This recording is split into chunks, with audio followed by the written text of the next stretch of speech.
Bueno, entonces ahora vamos a ver el tema de la ideología de género. Voy a tratar de ser breve y después queda el espacio para las preguntas, porque quizá con esto ahora a ustedes les cierre toda la película, es decir, a dónde apuntan con esta reforma, cuál puede ser el objetivo ideológico de esta reforma constitucional. O sea, acá está preparando, digamos, un paquete jurídico para envolverlo. Le voy a pedir mucho silencio. Yo sé que hay dos, tres cosas pasando alrededor, pero lo podemos hacer en silencio, por favor, por respeto a nuestro orador. Entonces, acá se ve digamos, una reforma jurídica que da armas para reformar toda la legislación de México, pero no está claro hacia dónde va a apuntar esa reforma, es decir, qué es lo que se busca, qué es lo que hay adentro de todo esto. Simplemente es una herramienta jurídica para producir cambios muy profundos en la Constitución y en todo el sistema jurídico mexicano. Pero ¿cuáles son esos cambios? No se ve de la reforma constitucional. Esto se puede ver con esta explicación de la ideología de género que voy a hacer ahora. Primera idea fundamental que tienen que grabarse en la cabeza es que esto es una ideología, no es una perspectiva, no es una teoría, no es, no sé, póngale el adjetivo que quieran. El adjetivo que le corresponde es ideología. Esto es una ideología. ¿Y qué es una ideología? Una ideología es un cuerpo de ideas cerrado que parte de un principio básico equivocado, pero si yo acepto ese principio básico equivocado, como todo lo demás son razonamientos lógicos de ese principio equivocado, llego hasta las últimas consecuencias sin poder salir. O sea, es un sistema cerrado del cual no puedo salir si acepto ese principio originario, el primer principio, que es un principio equivocado. Si la única manera que tengo de salir de la ideología es criticar ese principio inicial y decir, esto es falso, y entonces ahí ya salí de la ideología. ¿Se entiende? Un ejemplo muy sencillo de esto es la ideología nazi. ¿Qué decía la ideología nazi? Decía, el principio falso era muy sencillo. La raza alemana es la raza superior. Entonces, eso a los alemanes les encantó.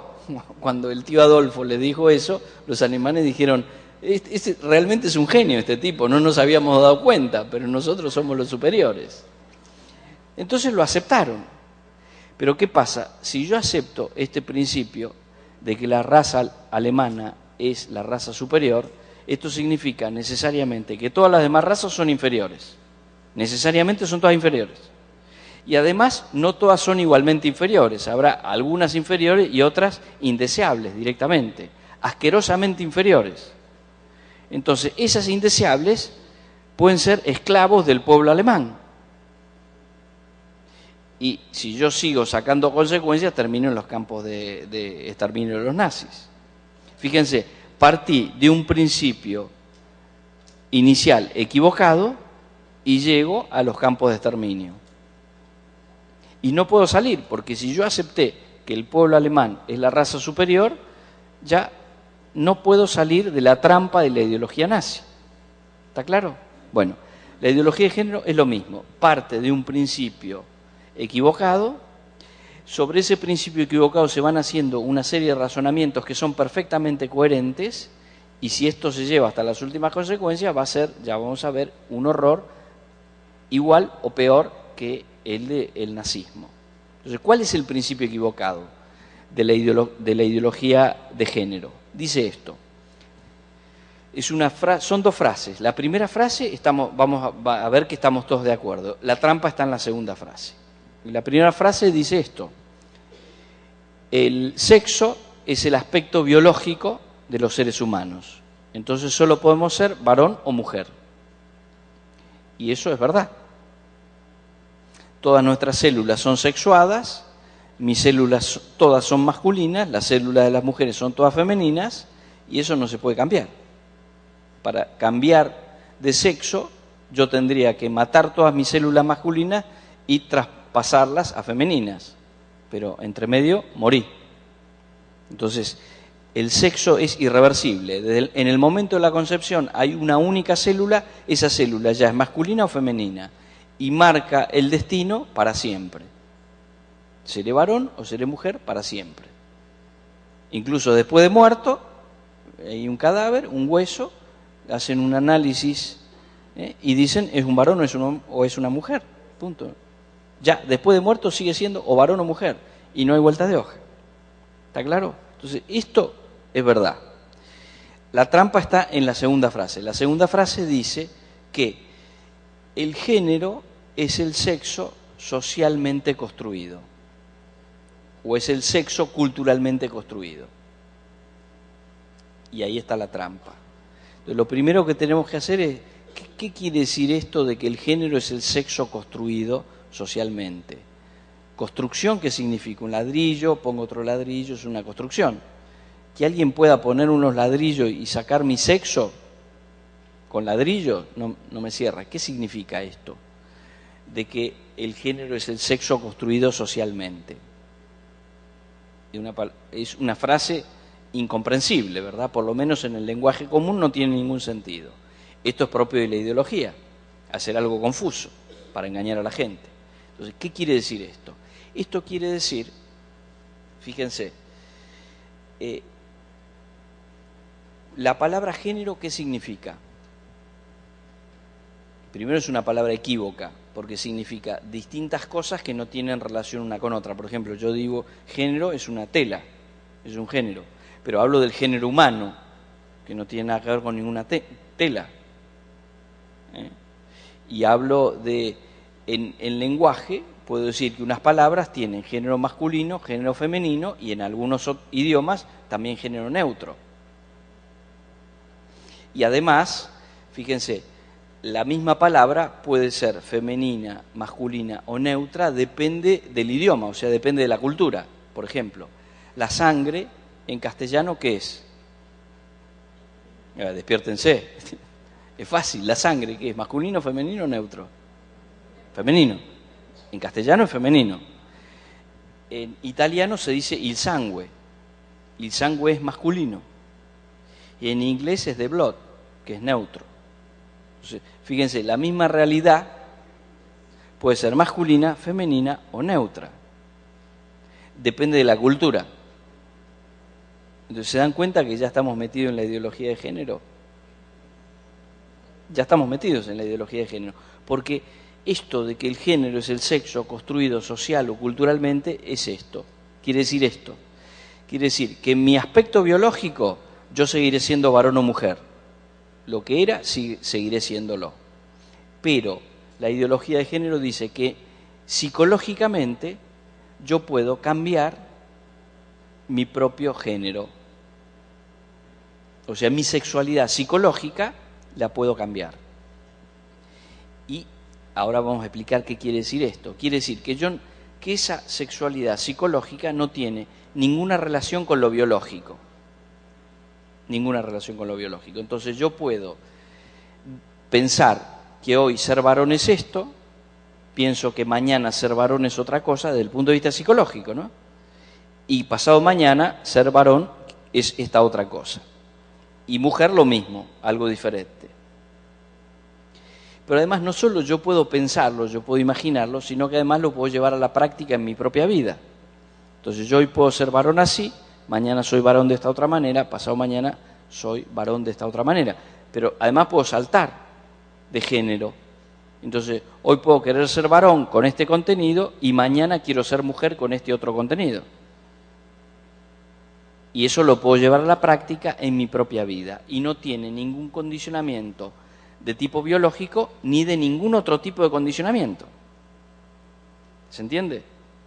Bueno, se entiende, pero ¿esto es así? La ideología de género avanza un poco más, porque dice, bueno, es cierto que yo puedo cambiar mi género como quiero, pero yo vivo en sociedad, todos vivimos en sociedad, y la sociedad tiene un pensamiento de lo que es ser varón o que es ser mujer, un pensamiento general. No todo el mundo piensa lo mismo, pero la mayoría de la gente piensa que ser varón es esto y que ser mujer es esta otra cosa.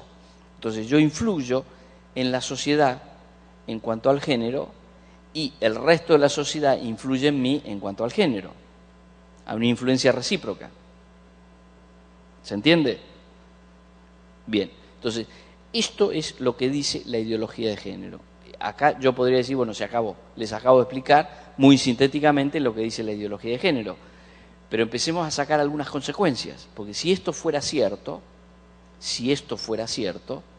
hay que empezar a sacar consecuencias. Si esto fuera cierto, la primera consecuencia es muy sencilla. Ya no existe más varón y mujer. Ya no existe más varón y mujer. ¿Por qué? Por una razón muy sencilla. Porque si todos tenemos autonomía absoluta para construir nuestro propio género, tanto varones como mujeres, entonces somos idénticos. No es que somos iguales. Hoy decimos que varones y mujeres somos iguales, iguales en derechos, iguales en dignidad, pero no somos iguales, somos diferentes. Y no solo eso, sino que todos los varones somos diferentes entre nosotros y todas las mujeres son diferentes entre ellas. Basta mirar, súbanse acá, miremos y somos todos diferentes. Pero si todos podemos, con autonomía absoluta, autoconstruir nuestro propio género, en realidad somos idénticos. Ya no hay ninguna diferencia entre varón y mujer, porque los dos podríamos llegar a lo mismo, al mismo resultado, porque tenemos autonomía absoluta para construir nuestro propio género. Ahora bien, entonces si somos idénticos, varones y mujeres, ya no hay más varón ni mujer, porque somos idénticos. Entonces tendría que haber un solo nombre, una sola palabra. Hay dos palabras cuando hay dos realidades, un gato y un perro. Pero si son dos gatos, tengo una sola palabra, gato. Si son dos perros, tengo una sola palabra, perro. ¿Me explico? Entonces, si el género es la autoconstrucción de la propia sexualidad en lo psicológico, en cuanto al género, varones y mujeres somos idénticos y por lo tanto ya no hay diferencia entre varón y mujer, porque somos idénticos. Ahora bien, si somos idénticos varón y mujer, esto empieza a tener primero una consecuencia antropológica. Ya no hay diferencia entre los sexos, por lo tanto ya no hay diferencia antropológica en el ser humano. El ser humano es lo mismo. Las únicas diferencias son las biológicas, pero psicológicamente somos idénticos. Ahora, si psicológicamente somos idénticos, varones y mujeres, no tiene ningún sentido hablar de la diferenciación sexual ni de la complementariedad de los sexos. Porque ¿cómo voy a complementar a dos cosas que son idénticas? Dos cosas que son idénticas no se complementan, porque son idénticas. No se pueden complementar. Para complementarse hace falta diferencia entre ellas. Entonces, si no tiene sentido hablar de la complementariedad entre varones y mujeres, yo no puedo decir que el matrimonio entre un varón y una mujer sea un modo de relacionarse de los sexos que sea mejor, o que sea el único legítimo, o que sea el verdadero. Eso será una forma mejor, legítima o verdadera para el que haya elegido eso. Pero el que no elija eso, el que tenga otra preferencia sexual, como dice el artículo 1 de la reforma constitucional que está proyectada, todas las otras preferencias sexuales tienen que tener el mismo valor. ¿Por qué? Porque somos idénticos. Entonces, ¿quién puede decir que esto es bueno y esto es malo? Todo es igualmente bueno y todo es igualmente malo. Habría una sola cosa mala, que es coartarle la libertad. O sea, lo único malo en materia de sexualidad sería la violación. ¿Por qué? Porque yo estoy atropellando la libertad de una persona, eso es malo. Pero no por la relación sexual en sí, sino que lo malo es coartar la libertad de esa persona. Entonces, la violación sería el único modo malo de ejercer la sexualidad. Todos los demás modos son no solo buenos, sino que son legítimos y además tienen el mismo valor, la misma bondad y la misma legitimidad. Entonces, yo no puedo prohibir los matrimonios entre personas del mismo sexo, no puedo prohibir la poligamia, no puedo prohibir la poliandria, no puedo prohibir las relaciones entre mayores de edad y menores de edad, no puedo prohibir las relaciones con animales. ¿Por qué? Porque si consiente la monachita en tener relaciones conmigo, bueno, no me dijo que no. Entonces, ¿quién me puede decir que eso está mal? O sea, vale todo. ¿Se entiende? En la medida en que nos pongamos de acuerdo, vale todo. Bien, ahora, si todos los modos de relacionarse sexualmente las personas son igualmente buenos y tienen el mismo valor, entonces ya no tiene sentido hablar de matrimonio, o mejor dicho, todo es matrimonio. Le ponemos el mismo nombre a todo es matrimonio, y todo es familia, porque si todo es matrimonio, la familia es precisamente la institución que se origina con el matrimonio. Cuando vienen los hijos de un matrimonio, comienza la familia. Por lo tanto, todo es matrimonio y todo es familia. Por eso se habla de los distintos tipos de familia. ¿No escucharon hablar de los distintos tipos de familia? ¿Qué son los distintos tipos de familia? Solo se entiende la palabra distintos tipos de familia en el contexto de la ideología de género. Ahora bien, no solo esto, hay que seguir sacando consecuencias. Fíjense, si las únicas diferencias que hay entre varón y mujer son las diferencias biológicas, una diferencia biológica es que las mujeres quedan embarazadas y los varones no. Entonces, para impedir la discriminación de la mujer, yo tengo que permitir el aborto, a decisión exclusiva de la mujer como un derecho humano. La mujer, como tiene esa desventaja biológica, por la cual queda embarazada y el varón no, ella tiene que tener el poder de decidir cuando quiera, si quiere continuar con el embarazo o si quiere matar al hijo que lleva en su vientre. Y el padre no puede ni opinar. ¿Me explico? Si todas las formas de utilizar la sexualidad o de relacionarme sexualmente son igualmente buenas, entonces el Estado me tiene que regalar los anticonceptivos, y esa es la ley de salud sexual y reproductiva. Y si yo quiero que me esterilicen, el Estado me tiene que esterilizar gratis. Es un derecho humano irrenunciable. ¿Me explico? Estas son todas las consecuencias que trae la ideología de género, si se llega a imponer. Que además muchas de estas consecuencias ya vemos que se han impuesto. No toda la ideología, pero muchas de estas cosas ya están impuestas. Ahora bien, sintetizando y ya como para que se den cuenta del todo, y respondo entonces a tu pregunta de la charla pasada. Entonces fíjense, si varón y mujer somos idénticos porque todos tenemos la misma capacidad de autoconstruir nuestra propia sexualidad, nuestro propio género sin ningún límite, entonces yo tengo destruido al ser humano en su núcleo más íntimo, que es precisamente la diferenciación sexual. Lo que hace la riqueza de la humanidad es que varones y mujeres seamos diferentes, siendo igualmente humanos, digamos, dos versiones de la humanidad diferente, que crea una gran riqueza. Esa bipolaridad crea una gran riqueza en la humanidad, porque las diferencias entre varones y mujeres no son para competir, no para decir esto es bueno y esto otro es malo, sino para complementarnos y hacer sinergia y llegar a un producto, un resultado final muy superior a lo que podrían lograr cada uno por separado. Entonces ya no tiene sentido la diferenciación sexual, porque somos idénticos, y por lo tanto la humanidad pierde toda esa riqueza. Entonces el ser humano ha quedado destruido en su núcleo más íntimo. La primera consecuencia si se impone la ideología de género es que yo termino destruyendo lo más íntimo de la humanidad. La antropología más profunda del ser humano, lo destruyo.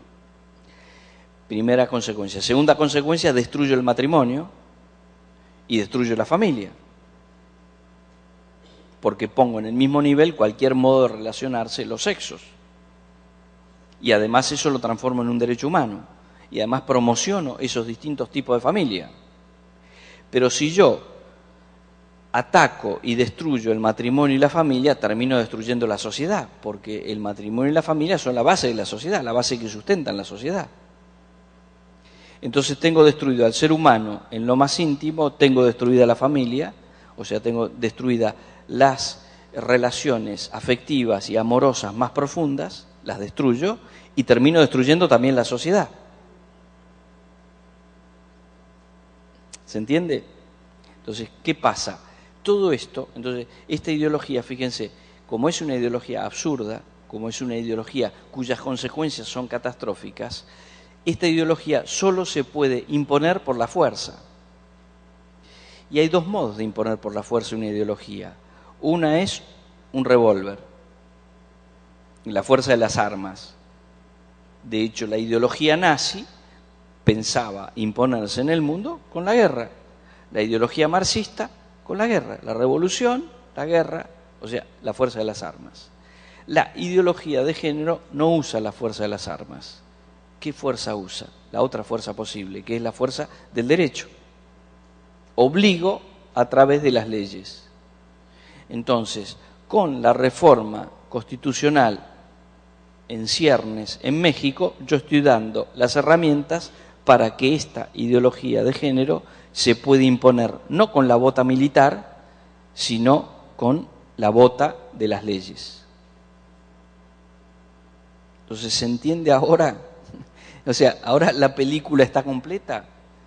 Y ahora respondo un poco a tu pregunta. ¿Cuáles son las consecuencias de todo esto? Entonces, las consecuencias no son de hoy para mañana. Las consecuencias van a ser como una catarata, va a venir una tras otra. Entonces, la consecuencia, se aprueba esta reforma constitucional, van a venir dos homosexuales y van a decir, se van a presentar las autoridades de Baja California, van a ir al registro civil de la manito y van a decir, venimos a casarnos. No, ustedes no se pueden casar. ¿Cómo que no? Es un derecho humano básico. Hacemos una demanda, un amparo, una demanda judicial, para que nos reconozcan el derecho humano a casarnos.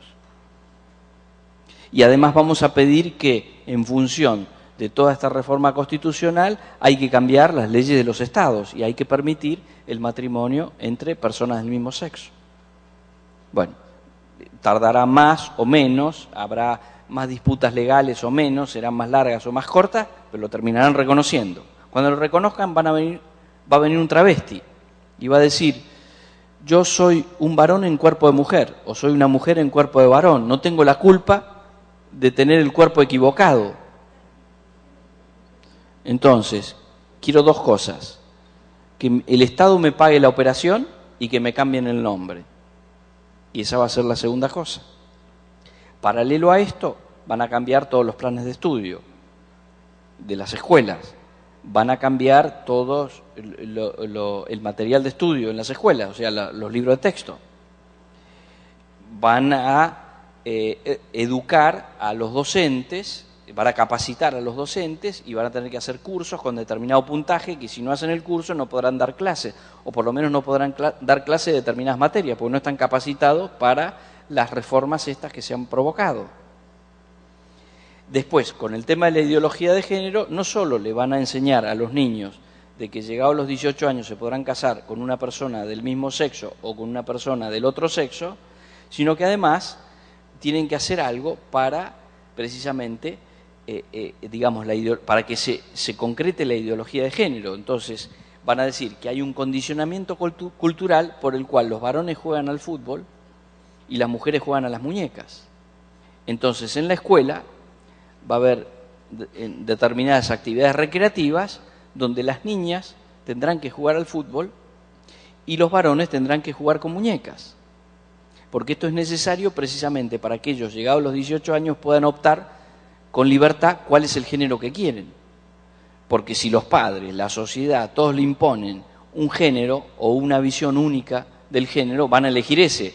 Pero van a elegir ese no porque sean libres, sino porque les han lavado la cabeza y le han impuesto que esa sea su elección. Entonces, para que sean verdaderamente libres, yo tengo que contrarrestar la influencia maldita de los padres y de toda la sociedad con las opciones contrarias. ¿Esto va a ser de un día para el otro? No, esto no va a ser de un día para el otro, porque hay que cambiar los planes de estudio, hay que capacitar a los docentes, pero esto va a ser de 2 años o 3 años vista. ¿Me explico?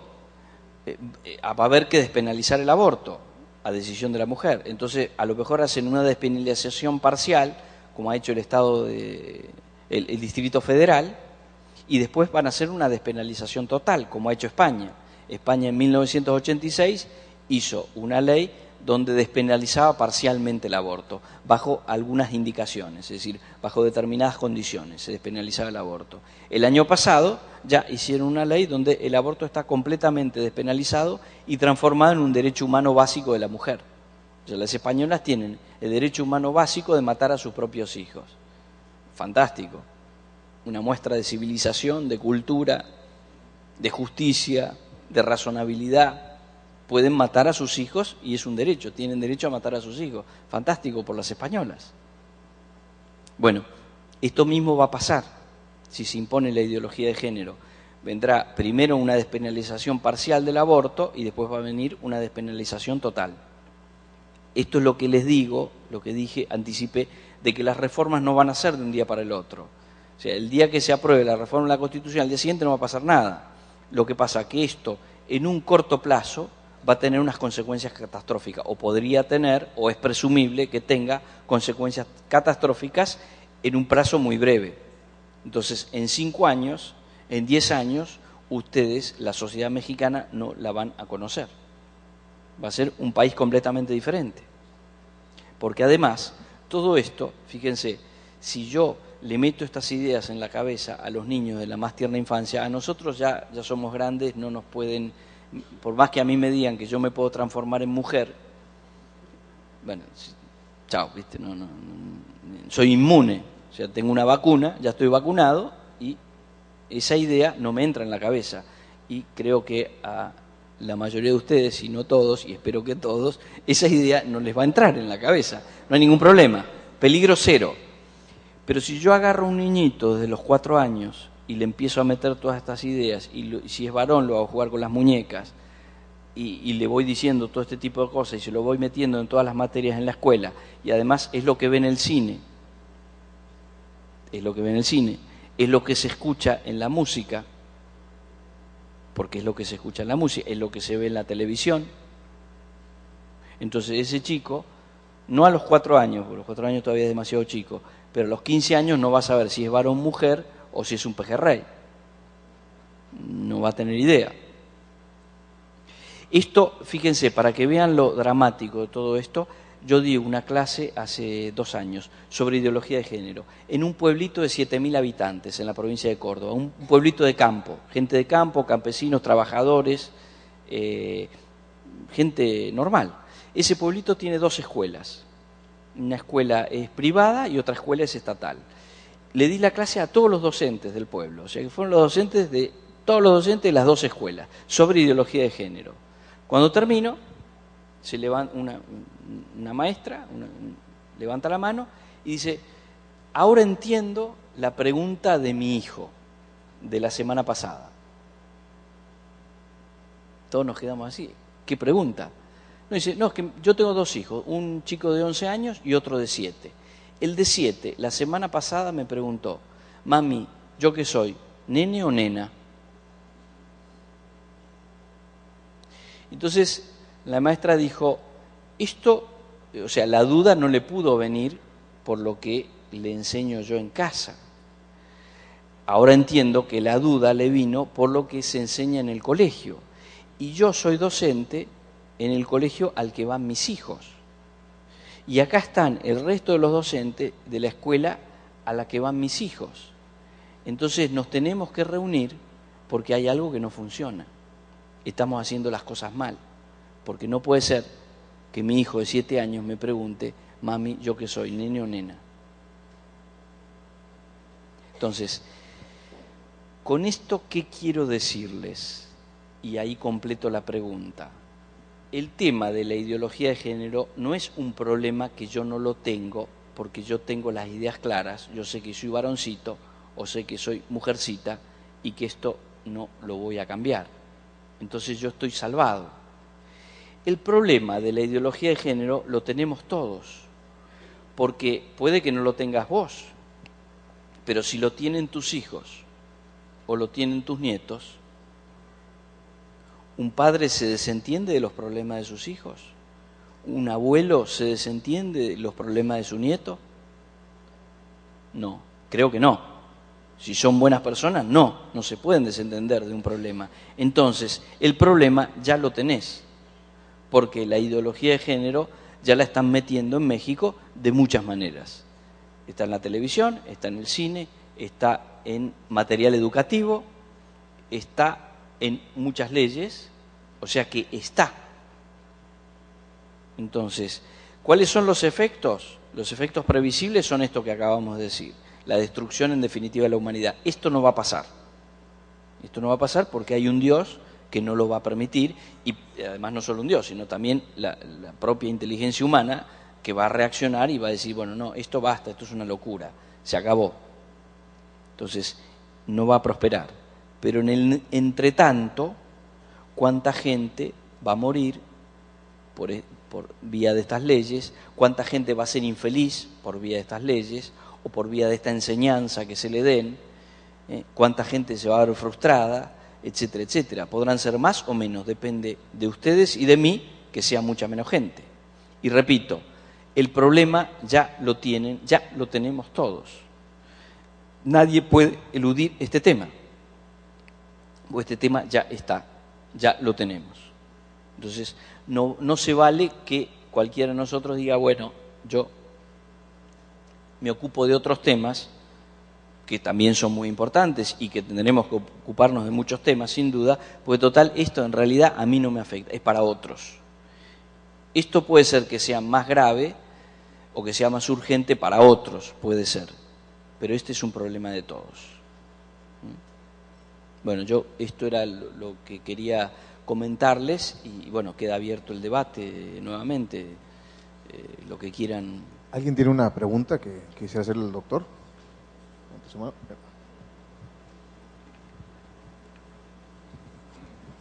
Sí, buenas noches, doctor. Mi pregunta es, ¿por qué sería benéfico económicamente para un gobierno establecer esta ideología de género en las leyes? Si nos cuesta en abortos, nos cuesta en cambio de sexos, nos va a costar un montón de dinero. Viéndolo muy prácticamente, ¿por qué es práctico? ¿Por qué para España, por ejemplo, fue beneficioso establecer esto? No es beneficioso para nada, todo lo contrario. Fíjate vos, yo estuve en España en enero, hablando, di un curso sobre ideología de género para docentes, después, bueno, otra serie de actividades. Y fue un programa de televisión. En el programa de televisión, era un programa de actualidad, y nos tocaba entrar en un bloque siguiente, había una chica al lado mío y yo. Bueno, entonces le pregunto, ella de qué iba a hablar. Entonces me cuenta, dice, yo soy profesional, soy arquitecta, tengo 28 años. Han cambiado la ley de seguridad social. Entonces, para jubilarse, hace falta tener como mínimo 65 años. Antes era 60 años la edad jubilatoria, la han elevado a 65 años. Pero además hay que tener 38 años de aportes jubilatorios. Yo tengo 28 años, soy profesional y no tengo trabajo. De hecho, la desocupación en este momento en España entre profesionales de entre 25 y 30 años es del 60%. O sea, el 60% hoy por la crisis en España, el 60% de los profesionales de hasta 30 años no tiene trabajo. Por lo menos no tiene un trabajo en blanco, digamos, un trabajo remunerado con seguridad social. Bien, entonces me dice, yo tengo 28 años, no conseguí trabajo.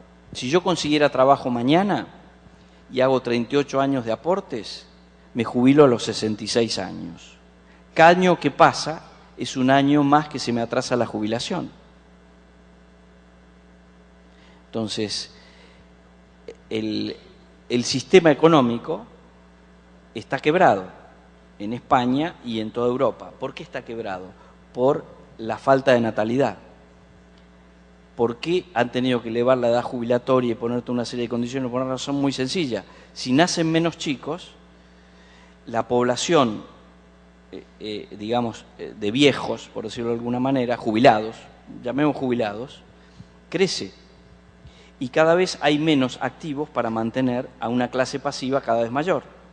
Entonces, esto hace que en algún momento el sistema quiebra. En España ya quebró. En los países europeos está empezando a quebrar. Uno tras otro va a quebrar. La crisis económica. Hay todo un estudio de un economista italiano muy interesante. Y él dice, la causa de la crisis económica, más allá de una serie de cuestiones técnicas, ha sido precisamente el tema de la falta de natalidad en los países ricos. Y dice, ¿por qué? Muy sencillo. Cuando un matrimonio tiene 5 hijos, dice, bueno, ahorra ¿para qué? Para dejarle algo a sus hijos. Entonces ahorra para dejarle, entonces hay ahorro. Si ese matrimonio, en vez de tener 5 hijos, tiene un solo hijo, ahorra, pero ahorra para 1, no para 5. Y con el resto, ¿qué hace? Lo gasta. Entonces, si estos son números grandes a nivel de la sociedad, mucha gente empieza a gastar y no ahorra. Ahora, si no hay ahorro, no hay inversión. Entonces yo tengo menor inversión, si tengo menor inversión, tengo menor producción. Pero si yo tengo menor producción y mayor gasto, ¿qué pasa? Sube el precio de las cosas, porque tengo menor producción y mayor demanda. Entonces me sube el precio de las cosas artificialmente, porque todo esto en definitiva es artificial. Esto yo lo puedo mantener por unos años y pasados determinados años, si no hay una reversión, si no se revierte esta lógica infernal, ¿qué es lo que pasa? Que quiebra el sistema económico, porque no se sostiene. ¿Por qué? Porque no hay inversión. Y no hay inversión porque no hay ahorro. Y no hay ahorro porque no hay hijos. Entonces, no sé si respondo a tu pregunta. Es decir, todo esto no solo no trae ningún beneficio, sino que trae un montón de maleficios. Porque cuando yo destruyo al ser humano, y destruyo la familia, y destruyo la sociedad, yo mencioné solo eso, pero atrás de esas destrucciones está destruido todo lo demás. ¿Por qué cae el Imperio Romano? Porque invadieron los bárbaros. Momentito, es cierto, pero ¿cómo invadieron los bárbaros? Los romanos no tenían hijos. En la época de Augusto, las legiones, la mitad del ejército romano estaba compuesta por romanos. La mitad tenían que ser romanos, la otra mitad podían ser extranjeros, pero al menos la mitad eran romanos. Después, ¿qué pasó? Los romanos no tenían hijos. Entonces las legiones era, el 10% de las legiones eran romanos y el 90% eran extranjeros. Y después, ¿qué pasó? Y como no tenían hijos, tampoco tenían para sostener un ejército tan grande. Entonces los ejércitos se debilitaron. Entonces, ¿cómo invadieron los bárbaros? Y pasaron, cruzaron la frontera porque no había nadie que los parara. Y esas fueron las invasiones de los bárbaros. Roma, ¿por qué cae Roma? Roma cae porque los romanos dejaron de tener hijos. Y entonces, eso proyectado en el tiempo, determinó la caída del Imperio Romano. Y esto lo conocen los gobernantes de nuestros países latinoamericanos. Deberían conocerlo. Si no conocen esto, esto es una cuestión elemental de geopolítica. O sea, esto es muy básico. Si alguien es gobernante y no conoce esto, bueno, es como que un médico no conoce lo que es la fiebre o no conoce lo que es un bisturí. Un cirujano no conoce lo que es un bisturí. O sea, es incomprensible. O que un abogado no conozca la Constitución. Es incomprensible. ¿Puede ser? Sí, puede ser. En el mundo de la política todo es posible. Ahora, claro, esto clama al cielo. O sea, si algún político ignorara esto, es lo mismo que un abogado que ignore que existe en su país una Constitución. No puede ser abogado. ¿Por qué lo implementan? Bueno, ahí eso ya habría que preguntarle a ellos, pero acá hay muchos intereses de por medio, indudablemente. Acá hay, un poco hablábamos en la charla anterior, de que hay un intento de un poder totalitario. El poder totalitario busca precisamente todo esto, es decir, tengo que tener todos los resortes. Y para tener todos los resortes, y el que tiene este interés sabe qué tecla le tengo que tocar a cada persona. Entonces, a alguno le puedo dar dinero, la mordida. Otro lo asusto. A otro le prometo una carrera de honores, no sé. Ellos tienen que ver qué tecla tocar. Otros son cuestiones ideológicas, porque si bien todos los resultados de estas políticas han sido catastróficos, los medios de prensa dicen otra cosa, dicen que son fantásticas. Entonces mucha gente también es engañada por los medios, que le dicen que esta política es fantástica. Entonces a lo mejor él es ignorante, pero lee el diario, prende la televisión y le dicen que estas políticas son fantásticas y son las políticas que además aplican los países ricos y creen que los países ricos son ricos porque aplican estas políticas, cuando en realidad son ricos porque trabajan. No nos engañemos, los países ricos son ricos porque trabajan. Y si nosotros, ¿por qué no somos tan ricos? Y porque trabajamos menos. Esa es la realidad. O trabajamos peor, porque a lo mejor trabajamos mucho tiempo, pero trabajamos con menos eficacia, entonces rendimos menos. Entonces, o trabajamos menos o trabajamos peor. Por eso ganamos menos dinero.